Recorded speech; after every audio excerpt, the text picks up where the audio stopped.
Breaking news Guntur Anantavaram గోశాల వద్ద ఉద్రిక్తత చోటు చేసుకుంది. సిఆర్డీఏ పరిధిలో పర్మిషన్ లేకుండా గోశాల నిర్వహిస్తున్నారంటూ స్థానికుల ఆందోళనకు దిగారు.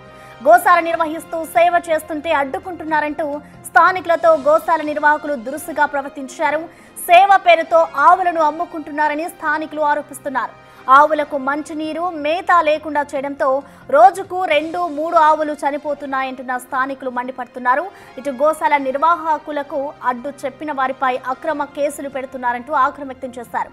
పోలీసులు కూడా ఈ వ్యవహారంలో చూసి చూడట్టుగా వ్యవహరిస్తున్నారని స్థానికులు అంటున్నారు.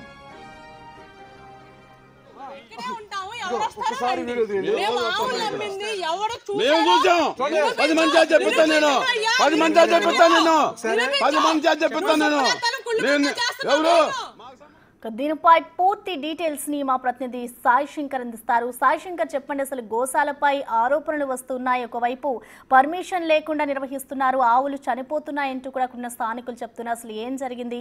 అసలు ఎంతకాలం నుంచి వీళ్ళు గోశాల నిర్వహిస్తున్నారు? అసలు పర్మిషన్ ఉందా? గోశాలకు సంబంధించి అనంతవరం గ్రామంలో ప్రస్తుతం గోశాల అనేది అక్రమంగా నిర్వహిస్తున్నారు. రాత్రిపూట గోవుల్ని తరలించడంతో పాటు గోవులు రోజుకి 2-3 గోవులు చనిపోతున్నాయంటూ స్థానికులు కొంతమంది అయితే ఇక్కడ గోశాల దగ్గరకు వచ్చి ఆందోళన చేపట్టడం జరిగింది. అయితే ప్రధానంగా స్థానికులకు సంబంధించినటువంటి ఆరోపణలు, వాటిని తరలించకుండా వాటికి కనీసం ఫుడ్ కూడా పెట్టుతున్నటువంటి పరిస్థితి లేదు, సరైనటువంటి సౌకర్యాలు లేకుండా వాటన్నిటిని ఇక్కడికి తెచ్చి వందలాది ఆవులను ఉంచుతున్నారు.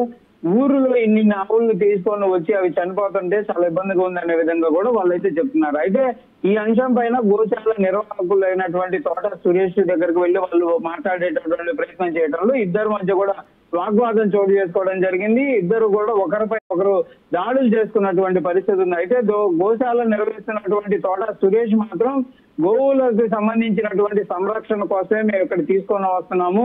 పోలీసులు ఏవైతే వీటిని అక్రమంగా తరలించేటటువంటి తరుణంలో వీటిని పట్టుకొని ఇక్కడికి తెస్తున్నటువంటి పరిస్థితి ఉంది. అంతేగాని మేము ఎక్కడా కూడా వాటిని అమ్ముతున్నటువంటి పరిస్థితి లేదనే విధంగా అది చెప్తున్నారు. ఏదైనప్పటికీ కూడా సిఆర్డీఏ పరిధిలో కనీసం వాటి అనుమతులు లేకుండా రైతులకు కేటాయించాల్సినటువంటి భూముల్ని భూదందా చేస్తున్నారనే విధంగా మాత్రం స్థానికులు తీవ్ర ఆగ్రహాన్ని వ్యక్తం చేస్తున్నారు. కంపల్సరీగా దీనిపైన మాత్రం అధికారులు చర్యలు తీసుకోవాలి, ఆ గోశాల నిర్వాహకుల పైన కఠినంగా చర్యలు తీసుకోవాలనే విధంగా కూడా వాళ్ళైతే డిమాండ్ చేస్తున్నారు. ఇద్దరి మధ్య కూడా వాగ్వాదం జరగడం, ఇదంతా కూడా కొంత వివాదంగా మారడంతో పోలీసులు కూడా రావడం జరిగింది. అసలు స్థానికంగా ఎలాంటి పరిస్థితులు జరిగాయి ఏంటి అనే దానిపైన కూడా ప్రస్తుతం పోలీసులు అయితే విచారణ చేపడుతున్నటువంటి పరిస్థితి ఉంది. స్థానికులు ఒక్క నిమిషం చెప్తున్నారు, ఇది సిఆర్డీఏ స్థలం, సిఆర్డీఏకి సంబంధించినటువంటి అప్రూవల్ తీసుకోవాలి, కమిషనర్ అలకేట్ చేయాలి, ఎలాంటి అలిగేషన్లు కానీ ఏమీ లేకుండా అక్రమంగా ఇక్కడికి తీసుకొని వచ్చి మా ఊర్లో ఉన్నటువంటి ప్రాంతంలో వీటిని పెట్టడం ఎంతవరకు అనే విధంగా ప్రశ్నిస్తున్నారు. కాబట్టి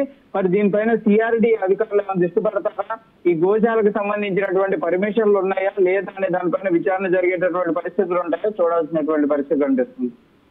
okay, thank you Sai Shankar.